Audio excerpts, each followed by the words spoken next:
Hello friends.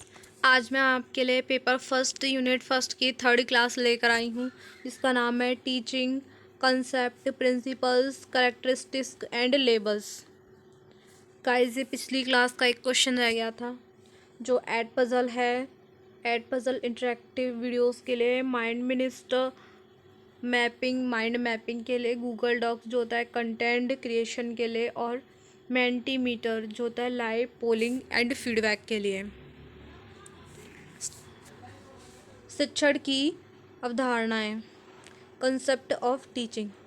शिक्षण दो या दो से अधिक व्यक्तियों के बीच एक संचार है जो विचारों से एक दूसरे को प्रभावित करते हैं और बातचीत की प्रक्रिया में कुछ सीखते हैं। इसमें शिक्षण एक ऐसी प्रक्रिया है जिसमें शिक्षार्थियों, शिक्षकों, पाठ्यक्रम और अन्य चरों को किसी पूर्व निर्धारित लक्ष्य को प्राप्त करने के लिए व्यवस्थित तरीके से व्यवस्थित किया जाता है। ये टीचर है और ये स्टूडेंट है। ये जॉन एडम ने दी है। ये बाईपोलर प्रोसेस है टीचिंग। और ये ट्राईपोलर, जिसमें टीचर होता है, स्टूडेंट होता है और करिकुलम होता है, वो ट्राईपोलर होती है। ओके। शिक्षा की प्रक्रिया में शिक्षण एक महत्वपूर्ण अंग है। इसका विशेष कार्य ज्ञान प्रदान करना, समझ और कौशल विकसित करना है। मॉरिसन। शिक्षण अधिक परिपक्व व्यक्तित्व और कम परिपक्व व्यक्तित्व के बीच एक अंतरंग संपर्क है। मॉरिसन की डेफिनेशन है। शिक्षण को तीन दृष्टिकोणों के अनुसार परिभाषित किया जा सकता है। पहला है सत्तावादी, दूसरा है लोकतांत्रिक और तीसरा है अवंधिता। ऑटो क्रिएशन और डेमोक्रेटिक और लजीज फेयर। ऑटोक्रेटिक, लजीज फेयर और डेमोक्रेटिक। इसमें पूरा नियंत्रण होता है टीचर का। इसमें स्टूडेंट खुला होता है और इसमें वो ट्राई करता है बेस्ट करने की। डेमोक्रेटिक में अब है ऑटोक्रेटन, सत्तावादी। शिक्षण स्मृति स्तर की एक गतिविधि है। यह छात्रों के बीच दृष्टिकोण और विचारों का विकास नहीं करता। इसे विचारहीन शिक्षा के रूप में भी जाना जाता है। इसे थॉटलेस टीचिंग भी कहा जाता है। यह शिक्षण शिक्षक केंद्रित है। जैसे किसी ने बोल दिया, किसी टीचर ने बोल दिया कि इसे फॉलो करना है, उसी तरीके से स्टूडेंट उस चीज़ को फॉलो करता है। अगर बच्चे को ABCD रटने के लिए देते हैं तो वो ABCD रटता है बिना किसी समझ और बिना किसी जवाब के। डेमोक्रेटिक टीचिंग, लोकतांत्रिक शिक्षण। इस शैली के अनुसार शिक्षण समझ स्तर पर होता है। स्मृति स्तर का शिक्षण पूर्व आवश्यकता है। इस शिक्षण को विचारशील शिक्षण के रूप में भी जाना जाता है। Thoughtful teaching. दृष्टिकोण के इस बिंदु के अनुसार शिक्षण एक संवादात्मक प्रक्रिया है जिसमें कक्षा की बातचीत शामिल होती है जो छात्र और शिक्षक के बीच होती है। इसमें छात्र प्रश्न पूछ सकता है और शिक्षकों की आलोचना कर सकता है। इसमें छात्र प्रश्न पूछ सकता है और आत्म अनुशासन पर जोर दिया जाता है इसमें। फिर है थर्ड लेवल, लजीज फेयर, अवंधता अभिवृत्ति। इसे चिंतन स्तर के शिक्षण के रूप में जाना जाता है। चिंतन स्तर अन्य दो स्तरों की तुलना में अधिक कठिन है। शिक्षण के स्तर और स्मृति स्तर को समझना शिक्षण के चिंतन स्तर के लिए आवश्यक होना चाहिए। रिफ्लेक्टिव लेवल, यह सबसे अत्यधिक विचारशील गतिविधि है। शिक्षण के इस स्तर में शिक्षार्थी और शिक्षक दोनों सहभागी होते हैं। यह स्तर अंतर्दृष्टि पैदा करता है। शिक्षण की प्रकृति या विशेषताएं। शिक्षण के विभिन्न स्तर हैं। शिक्षण गतिशील बदलते वातावरण में होता है। शिक्षण की शिक्षा, अधिगम, अनुदेशन और प्रशिक्षण से गहरा संबंध है। Education, learning, instruction and training से टीचिंग का गहरा संबंध है। Teaching continuum. टीचिंग कंटिन्यूम, इसमें टीचिंग होता है चेंज इन बिहेवियर और change in belief and knowledge.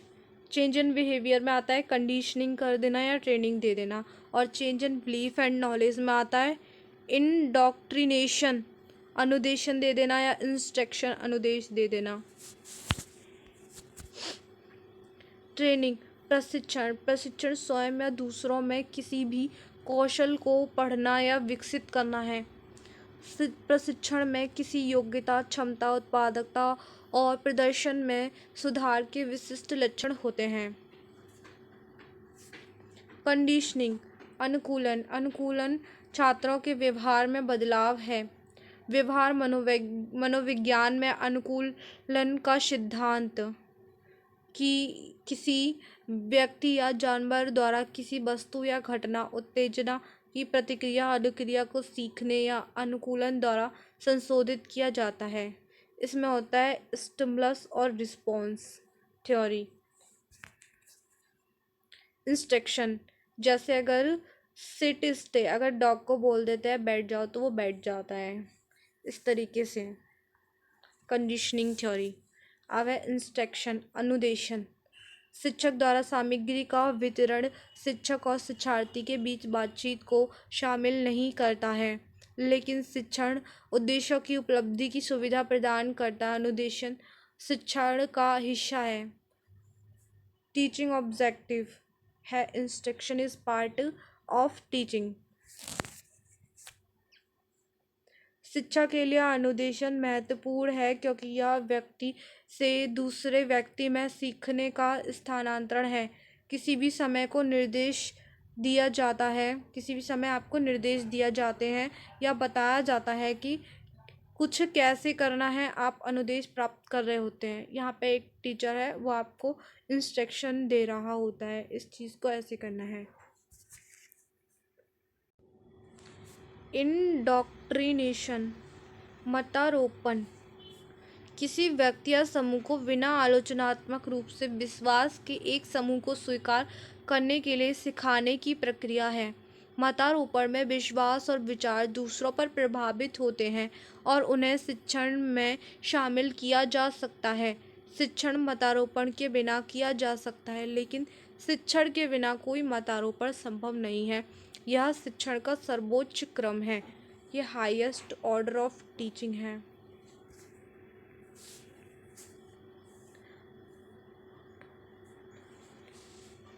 अब है एक क्वेश्चन, शिक्षण अनुकूलन से अलग है क्योंकि शिक्षण का व्यापक दायरा होता है और इसका उद्देश्य व्यक्ति की क्षमता और बुद्धि विकसित करना है।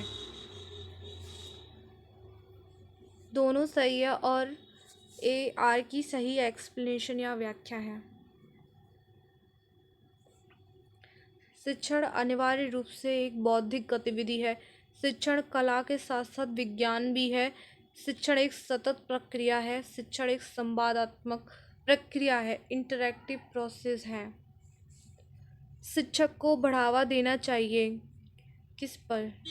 छात्रों के बीच जल्दी में पाठ्यक्रम पूरा करने की चिंता या काम पूरा करने के लिए छात्रों को परेशान करना, या छात्रों के बीच संवादात्मक संचार को प्रोत्साहित करना, या एक छात्र को दंड जब भी वह कोई प्रश्न रखता है। छात्र के बीच संवादात्मक संचार को प्रोत्साहित करना। Encouraging interactive communication among students.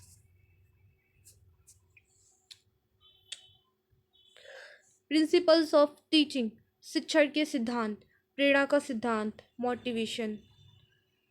इसका अर्थ है छात्रों में नई चीज़ें सीखने की जिज्ञासा पैदा करना। गतिविधि का सिद्धांत, करके सीखना, लर्निंग बाय डूइंग। यह सिद्धांत बताता है कि छात्र वास्तव में करके सीखते हैं। इसमें शारीरिक और मानसिक दोनों तरह की गतिविधियाँ शामिल हैं। उदाहरण के लिए शिक्षार्थियों को चार्ट एवं मॉडल बनाने के लिए कहा जाता है। प्रिंसिपल ऑफ इंटरेस्ट, रुचि का सिद्धांत, शिक्षार्थी समुदाय के बीच रुचि पैदा करके शिक्षण सीखने की प्रक्रिया की प्रभावशीलता को बढ़ाया जा सकता है। जीवन के साथ जोड़ने का सिद्धांत, principle of linking with life. जीवन को सीखने के साथ जोड़ना अधिक उपयोगी है क्योंकि यह सीखने को ठोस और स्थायी बनाता है। प्रिंसिपल ऑफ डेफिनेट एम, निश्चित उद्देश्य का सिद्धांत या प्रिंसिपल शिक्षण संसाधनों के इष्टतम उचित उपयोग और सीखने को अधिक केंद्रित बनाने के लिए महत्वपूर्ण है। Principle of recognising individual difference, व्यक्तिगत अंतर को पहचानने का सिद्धांत। हर छात्र बुद्धि, दृष्टिकोण, क्षमताओं, सामाजिक आर्थिक पृष्ठभूमि और क्षमता के मामले में अद्वितीय है। प्रिंसिपल ऑफ सिलेक्शन, चयन का सिद्धांत। शिक्षक को ऐसी सामग्री का चयन करना चाहिए जो शिक्षार्थियों के उद्देश्यों के लिए अधिक प्रासंगिक और अद्यतन हो सकती है। योजना का सिद्धांत, प्रिंसिपल ऑफ प्लानिंग। प्रत्येक शिक्षक के एक निश्चित समयबद्ध उद्देश्य होते हैं और इसलिए शिक्षण को समय सीमा के भीतर संसाधनों का इष्टतम उपयोग करने के लिए व्यवस्थित होना चाहिए। प्रिंसिपल ऑफ डिवीज़न, विभाजन का सिद्धांत। सीखने को आसान बनाने के लिए विषय वस्तु को इकाइयों में विभाजित किया जाना चाहिए और इकाइयों के बीच संबंध होना चाहिए। संशोधन का सिद्धांत, सीखने को और अधिक स्थायी बनाने के लिए अर्जित ज्ञान को तुरंत और बार बार संशोधित किया जाना चाहिए। Principle of creation and recreation, सृजन और मनोरंजन का सिद्धांत। कक्षा के वातावरण को रचनात्मक और आकर्षक और विनोदी बनाने के लिए सृजन और मनोरंजन का यह सिद्धांत आवश्यक है। लोकतांत्रिक व्यवहार का सिद्धांत, इसके लिए छात्रों को विभिन्न प्रकार की गतिविधियों की योजना बनाने और उन्हें शुरू करने की आवश्यकता होती है। यह सिद्धांत शिक्षार्थियों में आत्मविश्वास, आत्मसम्मान विकसित करने में मदद करता है। टीचिंग ऑब्जेक्टिव, ये 3 पार्ट्स हैं: कॉग्निटिव नॉलेज, अफेक्टिव इमोशंस और साइकोमोटर डोमेन। ये three domains of Bloom's taxonomy हैं: कॉग्निटिव, अफेक्टिव, साइकोमोटर। कॉग्निटिव में आता है evolution, synthesis, analysis, application, comparison, knowledge. Affective में आता है characterization by value set, organization, valuing, responding, receiving. और साइकोमोटर में है non discursive communication, skilled movements, physical activities, perceptual और बेसिक फंडामेंटल मूवमेंट और रिफ्लेक्स मूवमेंट्स। ब्लूम का वर्गीकरण 3 पदानुक्रमीय मॉडल का एक सेट है जिसका उपयोग शैक्षिक सीखने के उद्देश्यों को जटिलता और विशिष्टताओं के स्तरों में वर्गीकृत करने के लिए किया जाता है। कॉग्निटिव डोमेन, संज्ञानात्मक क्षेत्र। संज्ञानात्मक क्षेत्र एक ज्ञान आधारित क्षेत्र है। इसमें बौद्धिक कौशल का ज्ञान और विकास शामिल है। संज्ञानात्मक क्षेत्र में सीखने के कौशल होते हैं। संज्ञानात्मक जटिलता में 6 स्तर हैं: ज्ञान, समझ, अनुप्रयोग, विश्लेषण, संश्लेषण, मूल्यांकन। ज्ञान या डेटा और जानकारी को याद करने की क्षमता है। उदाहरण, पहाड़ याद करना। समझ, जो ज्ञात है उसका अर्थ समझने की क्षमता समझ है। उदाहरण, छात्र गुणा आधारित कहानी समस्या को समझता है। अनुप्रयोग, अनुप्रयोग एक नई स्थिति में ज्ञान का लाभ उठाने का उपयोग करने की क्षमता है। विश्लेषण, यह तथ्यों और राय दोष गुण में अंतर करने की क्षमता को संदर्भित करता है। संश्लेषण, संश्लेषण एक सशक्त ज्ञान पैटर्न बनाने के लिए विभिन्न तत्वों या अवधारणाओं को एकीकृत करने की क्षमता है ताकि एक नए अर्थ का निर्माण किया जा सके। मूल्यांकन, दिए गए उद्देश्यों के लिए सामग्री और विधियों के मूल्य के बारे में निर्णय पैदा करता है। अफेक्टिव डोमेन या भावात्मक क्षेत्र, भावनाओं, आवेशों और दृष्टिकोण शामिल है। भावात्मक क्षेत्र में भावनाएं, आवेश और दृष्टिकोण शामिल है। इस शिक्षण क्षेत्र में भावनाओं, मूल्यों, प्रशंसा, उत्साह, मंशा और दृष्टिकोण जैसी चीज़ों से भावात्मक रूप से निपटने का तरीका शामिल है। इस क्षेत्र को 5 उप क्षेत्रों में वर्गीकृत किया जा सकता है। मतलब वर्गीकृत किया गया है। प्राप्त करना, रिसीविंग, प्रत्युत्तर देना, रिस्पॉन्डिंग, मूल्यांकित करना, वैल्यूइंग, और व्यवस्थित करना, ऑर्गेनाइजेशन, व्यवहार में लाना, करेक्टराइजेशन। रिसीविंग, प्राप्त करना, इसमें निष्क्रिय ध्यान देना और कुछ विचारों, सामग्री या घटना के अस्तित्व के बारे में जागरूक होना शामिल है। प्रत्युत्तर देना, रिस्पॉन्डिंग, सीखने की प्रक्रिया में सक्रिय रूप से भाग लेना। आप न केवल उत्तेजना के बारे में जानते हैं बल्कि किसी तरह से इस पर प्रतिक्रिया दे रहे हैं। मूल्यांकित करना, वैल्यूइंग, किसी भी चीज़ के मूल्य या महत्व को देखने और उससे व्यक्त करने की क्षमता को संदर्भित करता है। व्यवस्थित करना, ऑर्गेनाइजिंग, विभिन्न मूल्यों, सूचनाओं और विचारों को एक साथ रखना, फिर उन्हें अपनी अनूठी मूल्य प्रणाली बनाने के लिए पहले से ही मौजूद विश्वास से संबद्ध करना। 5. व्यवहार में लाना, करेक्टराइजिंग, आपके द्वारा आंतरिक मूल्य के अनुसार लगातार कार्य करना और अमूर्त ज्ञान का निर्माण करना शामिल है। साइकोमोटर डोमेन, मनोवैज्ञानिक, मनोक्रियात्मक क्षेत्र। मनोक्रियात्मक क्षेत्र हाथ या हथौड़ा जैसे वो उपकरण का शारीरिक रूप से कुशलतापूर्वक प्रयोग करने के कौशल की क्षमता का वर्णन करता है। मनोक्रियात्मक उद्देश्य आमतौर पर व्यवहार और या कौशल में परिवर्तन या विकास पर ध्यान केंद्रित करते हैं। अवलोकन और अनुकरण, ऑब्जर्विंग एंड इमिटेशन, इसमें शारीरिक व्यवहार की सक्रिय मानसिक उपस्थिति और शारीरिक व्यवहार की नकल करने का प्रयास शामिल है। मैनिपुलेशन, कुशलतापूर्वक प्रयोग करना। कुशलतापूर्वक प्रयोग करने का अर्थ है स्मृति द्वारा या निर्देशों का पालन करके कुछ कार्यों को करना। सटीकता, प्रिसिजन, एक्यूरेसी, अभ्यास के साथ प्रदर्शन में सटीकता बढ़ जाती है। अभिव्यक्ति, आर्टिकुलेशन, अभ्यास द्वारा दक्षता और प्रभावशीलता के वांछित स्तर को प्राप्त करना। स्वाभाविक करना, न्यूट्रलाइजेशन, कौशल आंतरिक है और एक शिक्षार्थी एक स्थिति की आवश्यकता के अनुसार नई तकनीकों, तरीकों या प्रक्रियाओं को अनुकूलित, संशोधित या डिज़ाइन करने में सक्षम है। ज्ञानी का और ब्रिगिस का वर्गीकरण। ज्ञानी और ब्रिगिस, इस वर्गीकरण के अनुसार सीखने के परिणाम निम्नलिखित श्रेणियों में से एक के तहत आते हैं। बुद्धि कौशल, ये कौशल परिवेश में निपटने के लिए महत्वपूर्ण हैं और इनमें अवधारणा, अधिगम, नियम अधिगम और समस्या समाधान शामिल हैं। संज्ञानात्मक रणनीतियाँ, यह एक आंतरिक प्रक्रिया है जिसके द्वारा शिक्षार्थी अपने सोचने और सीखने के तरीकों को नियंत्रित करता है। मौखिक जानकारी, यह एक व्यक्ति द्वारा अर्जित ज्ञान को बताने, घोषित करने की क्षमता को संदर्भित करता है।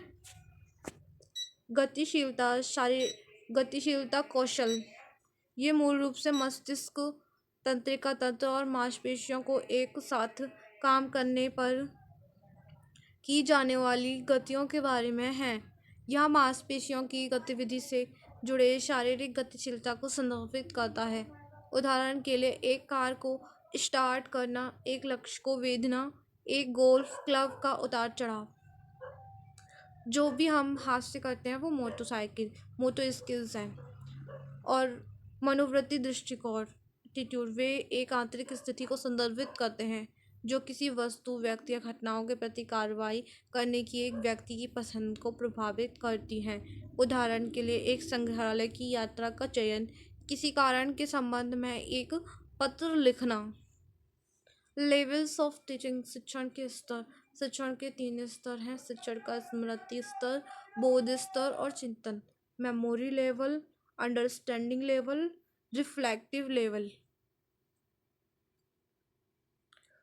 शिक्षण के विभिन्न स्तर। मॉरिस एल बिग्गी 1976 अपने काम शिक्षकों के लिए शिक्षण सिद्धांत में मानते हैं कि शिक्षण सीखने की स्थितियों की विशेषता उस अनुसार हो सकती है जहाँ वे एक निरंतरता पर आते हैं और जो विचारहीन से लेकर विचारशील संचालन के तरीकों तक होती है। पहला आता है ऑटोनोमस डेवलपमेंट, सेकंड है मेमोरी, थर्ड है अंडरस्टैंडिंग, फिर रिफ्लेक्टिव। इसको अब हम अगली क्लास में कवर करेंगे। इसी के साथ thank you so much student.